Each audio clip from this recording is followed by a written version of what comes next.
Hey ghouls and gals, welcome back to my channel. My name is Taylor and today's video is going to be my most anticipated book releases for March.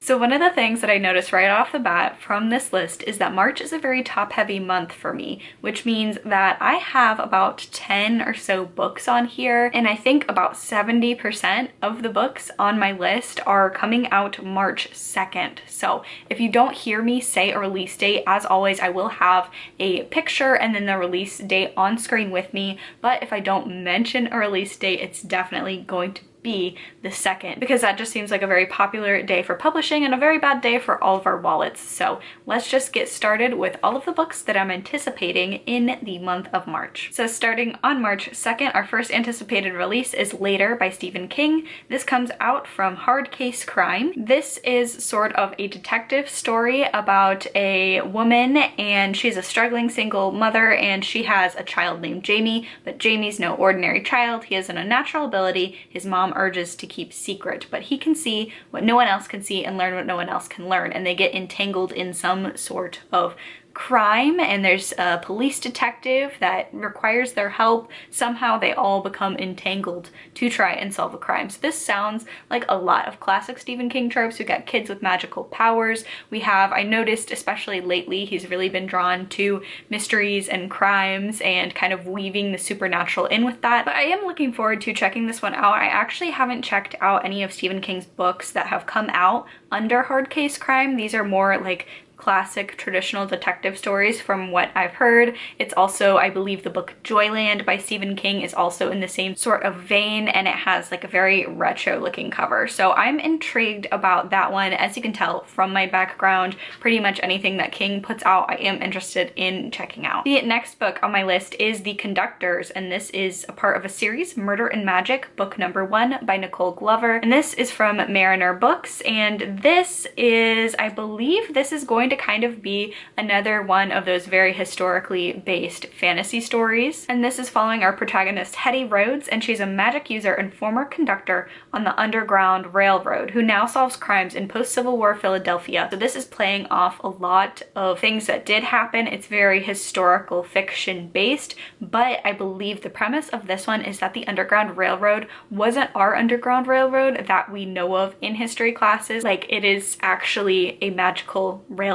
I discovered last year that I do really enjoy historical fantasy that has a lot of historical fiction vibes with just a couple of elements of fantasy sprinkled in. And it says The Conductors uses speculative fiction to delve into important historical and cultural threads, which sounds exactly right up my alley. The next book is The Last Apothecary by Sarah Penner, and this comes out from Park Row Books. This is about a female apothecary that secretly dispenses poisons to liberate women from the men who have wronged them. This is multi-point of view. There are 3 different points of view in here, and it says this apothecary sets 3 lives across centuries on a dangerous collision course. So we might actually have some fantasy sci-fi elements going on in here, which sounds really cool. So there are 3 points of views in different time periods that intersect. I don't know if they intersect in a magical way or just in a referential way, but this does take place in like 1800s London and then in present day. So I'm very excited to see more about that, and I really love a good female anti-hero, so I think this will really deliver on that. The next book we have is In the Quick by Kate Hope Day from Random House Books, and this, first of all, I love the cover. So this is pitched for fans of Station 11 and The Martian. I love Station 11. I haven't read The Martian. I have watched the movie and I thought it was okay, but this is about a young and ambitious female astronaut, and her life is upended by a fiery love affair that threatens the rescue of a lost crew. I don't know a lot about it, but I am getting really into science fiction this year. It sounds like the kind of sci-fi that I would be into. It sounds a little bit more on the character-driven side with also like a plot, but mostly focusing on character relationships,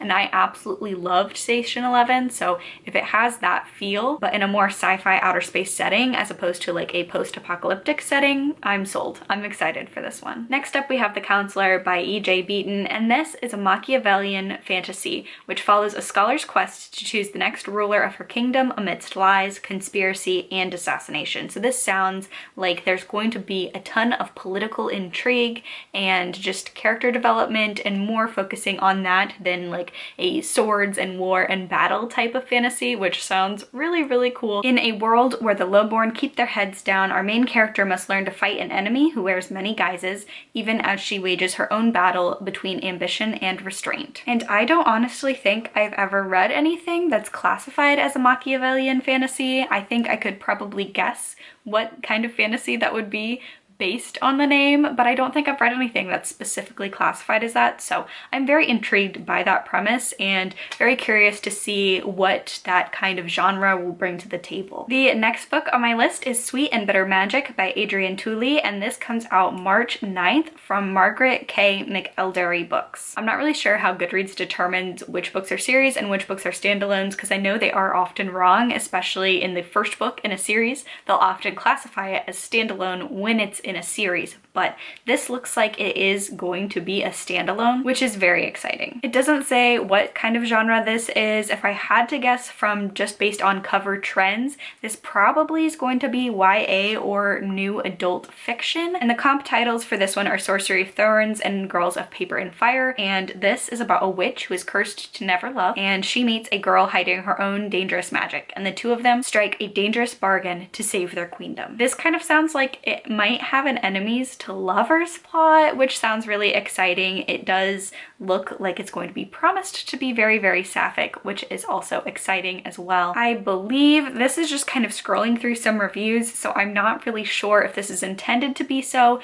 but I believe this also has Beauty and the Beast retelling vibes, but just make it sapphic. The next book on the list has an absolutely gorgeous cover. That's going to be Firekeeper's Daughter by Angeline Boulley, and this is published March 16th by Henry Holt & Co. So this is a YA thriller about a young Indigenous teen who has to root out the corruption in her community. This actually is kind of giving me vibes of a book that I read last fall, Winter Counts. It kind of has those thriller vibes where there's something that gets brought onto the reservation and some unlikely heroes kind of have to step up even though there are systems in place to push them down and kind of root out that evil that's coming in. I think this is a murder investigation instead of a drug ring, which was what Winter Counts was about. And that's definitely my favorite type of crime thriller, where it's someone who's not a cop, not in law enforcement, stepping up where other people just have not stepped up to the task and work to better their community. And this is listed for fans of Angie Thomas and Tommy Orange, so this does sound like it is going to be very impactful, hard-hitting YA fiction. Next up, we have The Unbroken, which is Magic of the Lost, book number 1 by C.L. Clarke. This comes out March 23rd from Orbit Books. This follows our main character, Touraine. I'm not sure how to pronounce that. Looking forward to the audiobook. But our main character is a soldier. She's stolen as a child and raised to kill and die for her empire. Her only loyalty is to her fellow conscripts. But now her company has been sent back to her homeland to help stop a rebellion, and the ties of blood may be stronger than she initially thought. So this is a North African-inspired military political fantasy, which again sounds right up my alley. I've really been enjoying heavily historically inspired fantasies and also military fantasy as well, which I hadn't expected from myself until 2020, which I discovered it was a genre of fantasy that I did really enjoy. I have heard that this is sapphic as well, but again, I think that's just speculation at this point. I don't know if it has been confirmed yet or not. I'm not sure if this is going to be a trilogy or a longer series of books, but it does look like a really interesting start to a fantasy series, so looking forward to that one as well. Next up on my list, we have The Lost Village by Camilla Sten, and this comes out March 23rd by Minotaur Books. This book is pitched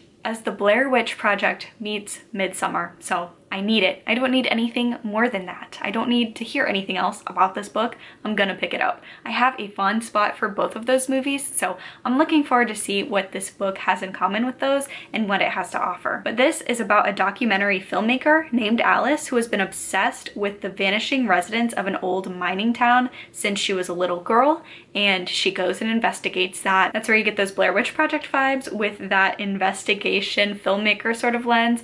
I'm not gonna read any more because I don't want to see how Midsummer plays into this until I pick this book up, but I am really looking forward to picking this one up. This just looks like a really solid horror novel. And then the last book on my list is She's Too Pretty to Burn by Wendy Hurd, and this comes out March 30th by Henry Holt & Co. So this is another YA thriller, and this is an electric romance set against a rebel art scene, which sounds really cool. So this actually says that it is kind of a reimagining and inspired by The Picture of Dorian Gray, and it's a psychological thriller that explores the intersections of love and art and danger and power. So I'm very intrigued in that. Have I read The Picture of Dorian Gray? No. I do plan on reading it this year, but I've read a lot of books inspired by it and a lot of retellings, and I have absolutely loved that sort of genre, deal with the devil sort of thing, and the themes explored in Dorian Gray. So if this book also has those themes, I am very intrigued to pick it up. And there you have it. Those are all of my anticipated releases for March. If I did miss out on one that you think I would like, leave it down below. If you liked this video, be sure to give it a thumbs up, subscribe for more content from me. Stay safe, stay spooky, and I'll see y'all on the other side. Bye!